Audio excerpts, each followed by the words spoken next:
Hi guys, it's Stephanie Mo Davis and I'm back with another video. Thank you for tuning into my channel. So, this video is a little bit intense, but truthful, and it's about real love, falling in love. So, I dated somebody whom I really was in love with, deeply, and he said something to me that was so triggering. But now, years later, I learned that it's completely true. And you guys know this by now. When somebody says something to you that triggers you or upsets you, it's probably because you need to do some work around that subject. So, deeply in love we were. And he said to me, "We have to be careful, we're on drugs." And I was like, I was so frustrated because we were not on drugs. But he knew, and I knew, but I didn't want to admit, that when you are deeply in love, you are releasing very, very powerful chemicals from your systems, creating a high. Okay? So I'm sure most of you out there have experienced what it feels like to be high. And it's called being high because it's the opposite of feeling low. Being high feels good. Being in love is an amazing feeling. I love it. Every time I love it. But this comment, "we have to be careful, we're on drugs," would drive me insane because some reason I felt that there was an invalidation of what was really happening. But that wasn't it at all. What he was saying was completely validated and scientifically correct. When you are in love, your body and the other person's body, if they're in love as well, is releasing very powerful chemicals such as oxytocin and vasopressin, I think it's called, and maybe even dopamine.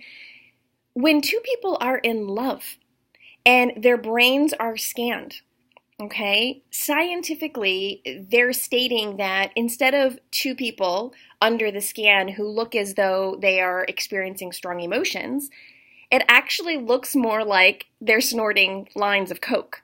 It's a chemical addiction that gets created between these two people, okay? Not saying that it's not real. It is real, but it is very much induced by these very powerful chemicals that are released in your body. Okay?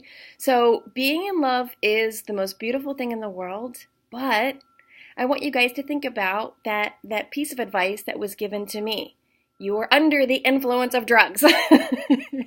So, when you are in love, this is sometimes called the honeymoon phase, the honeymoon period. We all know that love shifts.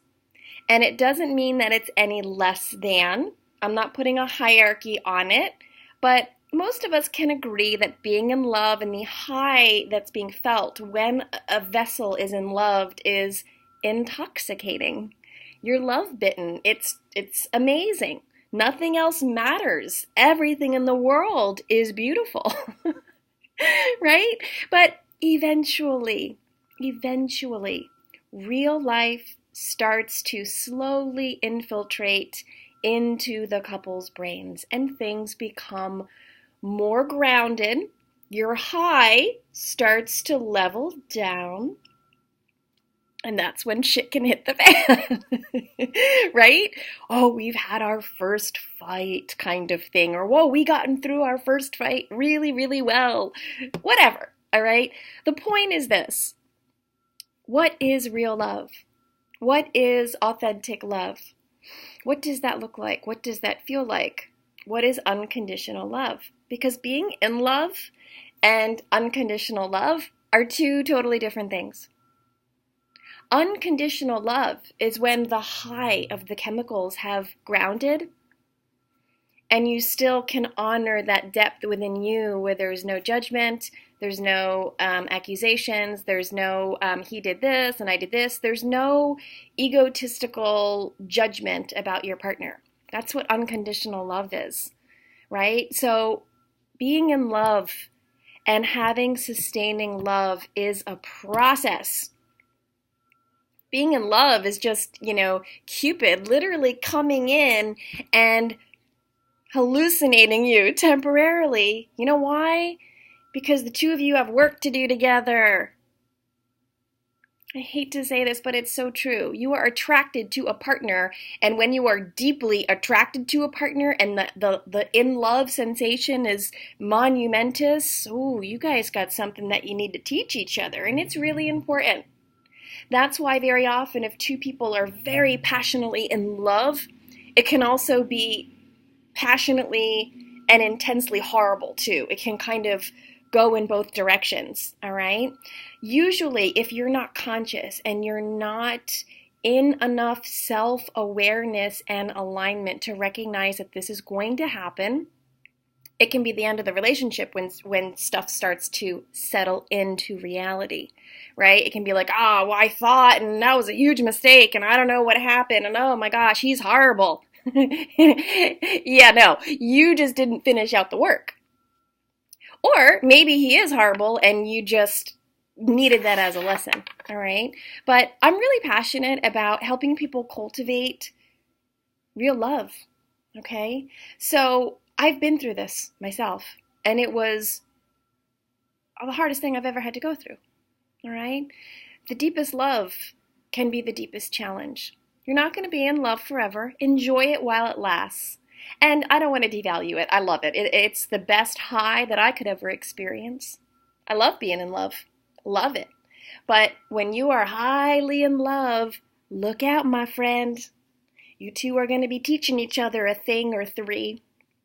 And if you can move through it consciously, if that fire doesn't explode and go out, you might be just setting yourself up for something sustaining and beautiful and unconditional. But when the flames are burning high, you can guarantee that there is going to be some high-level drama that also arises at some point.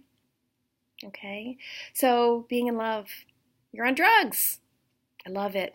But can you come down into real life when the drugs start to settle and still love unconditionally? That's called mature love, okay? And when you guys experience that coming down of the in-love state, doesn't mean that your love is any less. It just means that it's grounding.